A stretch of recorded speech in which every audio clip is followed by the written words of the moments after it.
Bonjour. Donc, on est très content d'être ici aujourd'hui, donc de soutenir cet événement. Donc, moi, je suis Marc Giget, je suis président du Club de Paris des directeurs d'innovation et de l'Institut européen de stratégie créative et d'innovation. Donc, moi, je ne vais pas parler longtemps. Alors voilà, le Club de Paris des directeurs d'innovation, c'est 60 grands groupes internationaux, dont 45 leaders mondiaux. On réfléchit ensemble, on essaie de se maintenir au meilleur état de l'art, on partage les expériences du monde entier. Hein, voilà, on apprend ensemble. Le plaisir d'apprendre ensemble et d'échanger avec les leaders mondiaux, c'est un vrai plaisir. C'est pour ça, comme disait Véronique, on lui a interpellé en disant, tiens, comme le design thinking et l'approche montante dans les entreprises, on aimerait bien avoir le retour d'expérience des leaders mondiaux. Alors, nous, on n'est pas du tout franchouillards. Hein. Ça s'appelle Club de Paris parce que Paris est une ville internationale. Toutes nos opérations sont internationales. Hein. La prochaine rencontre, c'est innovation globale et universelle. Donc, les amis américains se rassurent, ils ne sont pas chez des Gaulois. Hein. Ils sont sur des entreprises qui ont l'international et le global au cœur de leur approche et de leur stratégie. Alors, on m'a dit 5 minutes, donc 5 points, 5 minutes. Pourquoi c'est important de soutenir cette initiative, hein? Alors, continuité et renouveau de l'innovation humaniste. C'est très important l'humanisme. En Europe, c'est ce qui a fait la base de l'approche moderne de l'innovation qui est née à la Renaissance. Hein. Faut savoir que pour nous, on est dans cette culture de Renaissance. Quels étaient les objectifs de l'innovation à la Renaissance? Améliorer la condition humaine, améliorer la relation entre les hommes qui ont tendance à se cartonner, améliorer la vie dans la cité, essayer de recréer la cité idéale et améliorer la relation à la nature. Donc une démarche qui renouvelle l'approche humaniste, on ne peut que la soutenir, surtout quand on vient d'Europe qui a connu des drames après cette période idéale.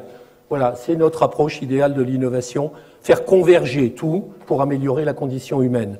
Donc on est en phase avec le design thinking. Deuxième point, c'est l'avantage d'une démarche simple et structurée. Les entreprises sont très pragmatiques. Nous, les grandes entreprises qui participent, L'Oréal, c'est 4000 nouveaux projets par an. C'est bien compliqué. Decathlon, c'est 4000 nouveaux projets par an. Ça veut dire 4000 chefs de projet. Des démarches simples. Plus on est coopératif, plus ce soit simple et pratique, très pragmatique. Le design thinking est pragmatique et bien fait. Alors, j'ai fait un petit schéma rigolo, j'ai trouvé. On a la chance d'aller dans le monde entier. Vous voyez la référence stanfordienne au milieu et Hasso-Plattner. Et puis, on s'aperçoit que chacun interprète. C'est l'avantage d'une logique identique. Hein, d'un côté, se préoccuper des gens, partir de la vie. Alors nos amis brésiliens et chinois en rajoutent beaucoup. Et on sait qu'ils ne sont pas seulement moins chers, ils sont beaucoup plus près des gens. Et puis vous avez le minimum syndical. Alors France, c'est pas la design thinking, rassure-toi Véronique. Hein. Mais comme c'est à la mode, il y en a qui disent on va quand même pas passer trop de temps avec des vieilles dames non plus, quoi. Hein. Donc on le comprend et on agit tout de suite. Approche assez intellectualiste de l'innovation. Il y a encore des gens qui pensent que tout part du concept. Hein, la conceptualisation pour arriver vers la réalité. Mais on a un point commun. Quand une multinationale veut former ses cadres dans le monde entier, elle dit « moi j'ai besoin d'un outil pour tout le monde, mais je respecte les sensibilités locales hein, ». Et après, on commence à poser ses idées à partir de quelque chose qu'on a bien compris. Et cette démarche fondamentale, je pars des gens pour trouver ensuite la solution, c'est ce qui est l'axe fondamental du design thinking et on supporte. Par ailleurs, c'est l'enjeu stratégique majeur. Dans notre métier, on doit intégrer toutes les études qui sortent dans le monde. Sachez que toutes les études récentes convergent sur le fait de l'importance fondamentale de la compréhension intime des utilisateurs comme priorité absolue. Des entreprises vont mourir parce qu'elles ne comprennent plus les gens qui sont en face d'elles. Elles ont les technos, c'est pas le problème, mais elles sont en rupture avec... Alors je vous montre juste un tableau, c'est General Electric, c'est l'étude la plus référencé dans le monde sur les enjeux de l'innovation. Vous voyez, le premier point clé, c'est de comprendre les attentes des utilisateurs. Et vous voyez en bleu, en vert, est-ce qu'on y arrive? Non. C'est le plus important, mais on n'y arrive jamais complètement. On a toujours besoin de revenir là-dessus. Être sûr de qui on s'adresse et de ce qu'ils attendent. Voilà. Et en ce moment où le digital est très tendance, récemment, on a eu un débat, des gens disent « mais avec le big data, mais on aura 500 variables par personne. Quel besoin d'aller voir une vieille dame, j'ai 500 variables sur elle ?» Eh bien, c'est une erreur. Et on en a parlé avec le patron de Microsoft Europe, a dit, si vous croyez ça, vous allez vous casser la gueule. Hein, il faut être la proximité des gens. Le big data permettra de mesurer, de reporter plus généralement ceci. Alors, vous voyez, j'ai repris les thèmes des peintres surréalistes belges. Ceci n'est pas un homme. Hein, ça ressemble, mais ce n'est pas un homme. Voilà. Donc, l'approche human-centrique, elle est encore partielle et insuffisante. On connaît des entreprises qui sont en train de partir à cause de cela. Hein, et on a un bras d'un côté, mais ça ne suffit pas. Hein, le design thinking va vers l'approche humaniste, c'est-à-dire retrouver l'homme dans sa globalité. Alors, troisième point, c'est le socle des approches Better Life. Aujourd'hui, on appelle ça Better Life, améliorer la vie, avoir une vie meilleure. Le design thinking, c'est le bateau amiral, si vous voulez. C'est les concepts fondamentaux. On a les technologies d'un côté, on a la vie de l'autre. Alors merci à Renaud pour son nouvelle approche de la vie. En haut, c'est une vision qu'a Renaud qui recentre toute son activité sur la vie. Le design thinking fait le lien entre la vie et les connaissances technologiques. On a tout un tas de méthodes qui se développent, mais elles sont toutes structurées autour du design thinking. Passer de client-centric à user-centric, à human-centric, aller plus loin dans les rêves des gens.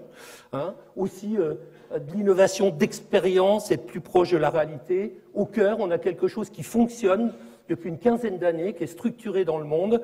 Et donc, merci aux gens du design thinking de permettre ça.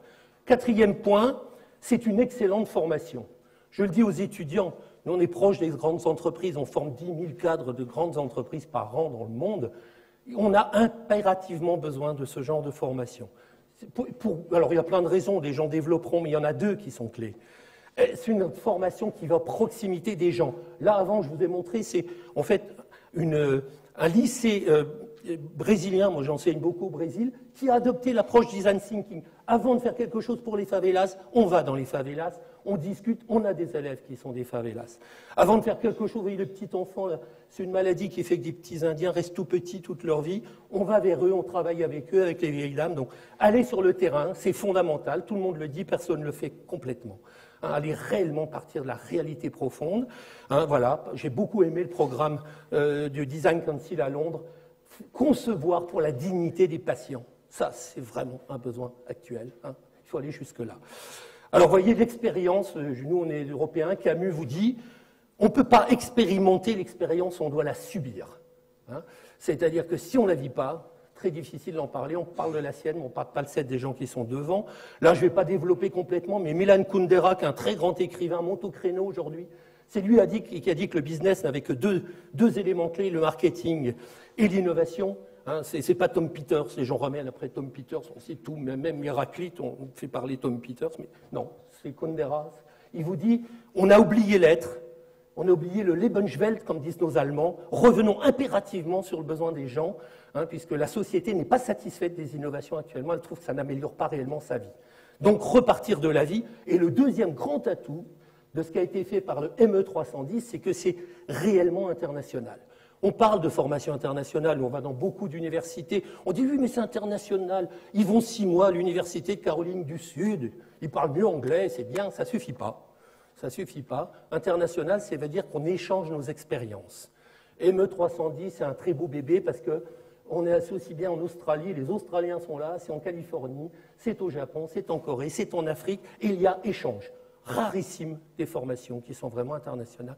Pour des entreprises internationales, on a besoin que des gens aient vécu cette expérience, parce que dans le futur, pour les plus jeunes, vous travaillerez avec des Chinois, des Indiens, des Brésiliens, donc faites-le dès maintenant. Hein, plutôt. Alors c'est plus difficile que d'être dans une filière classique de chaque pays, mais franchement, vous y gagnez. N'ayez pas d'hésitation sur cela. Dernier point, alors je ne vais pas le développer, puisque c'est le but de la rencontre, et on va vous écouter, le retour d'expérience. C'est très important, le retour d'expérience. On sait que les gens en Australie ont fait des choses géniales pour le service public. On sait que les Allemands ont fait des choses excellentes dans d'autres domaines. J'ai vu qu'il y avait Miko, on sait que la Finlande et Aalto ont fait des choses fantastiques avec des Living Labs et des choses. Vous nous amenez, vous avez accepté de venir parler de votre expérience, ce que vous avez vécu, ce que vous avez progressé, parce que rien n'est figé, et comment vous voyez le futur. C'est très important pour nous, les entreprises. Nous, on a retenu, moi j'ai 15 slides pour ce qu'on a appris du design thinking, hein, je vous le mets là. Human-centric, c'est-à-dire comprendre les rêves, les désirs, les espoirs, les idéaux, les souhaits, les valeurs des gens, les attentes, les besoins. Respecter la sensibilité des gens, respecter leur identité, leur culture, leur part de création, connaître leur pratique, leur niveau de compétence, leur connaissance, leur vécu, puis essayer avec eux d'aller plus loin dans ce qui a été fait pour eux jusqu'à présent. C'est déjà beaucoup. Donc voilà, je termine là. Donc le futur du design thinking, ça nous interpelle. Alors merci infiniment à nos amis du monde entier d'être venus du bout du monde pour apporter leur expérience. Merci à Véronique d'avoir relevé le défi de cette belle et ambitieuse initiative. Et je finis par une photo que j'aime bien, que j'ai trouvée sur votre site d'ailleurs. Voilà, c'est Véronique avec Larry Leffer. Ça, c'est le maillage international. Vous voyez, c'est à Stanford. Et on a la connexion entre le père fondateur du même E310 et puis d'une Française qui allait se fourrer à Stanford pour essayer d'apprendre quelque chose et n'arrête pas d'être dans les avions pour aller voir ce qui se passe ailleurs. Et en plus, pour une fois que le vieux continent, par rapport au nouveau monde, est représenté par quelqu'un d'un petit peu plus jeune, ça donne une image intéressante, même si son nouveau statut veut qu'on l'appelle doyenne. Ça, c'est le problème français, on a des titres invraisemblables. Donc vous avez une doyenne à gauche, avec un jeune homme d'expérience de l'autre côté. Cette connexion entre la Californie, la France et d'autres mondes, merci de l'avoir instaurée et de se bagarrer pour ça, parce que je sais que c'est difficile à faire passer quand il y a un nom bizarre, design thinking. Imaginez, en France, on dit c'est quoi? C'est du design, c'est du thinking, on ne sait pas ce que ça veut dire. Quand on voit que c'est quelque chose que Stanford trouve bien, que Oxford trouve bien, que l'université Toronto trouve bien, ben ça apporte une légitimité. Donc merci Véronique, bonne suite et bonne conférence. Merci.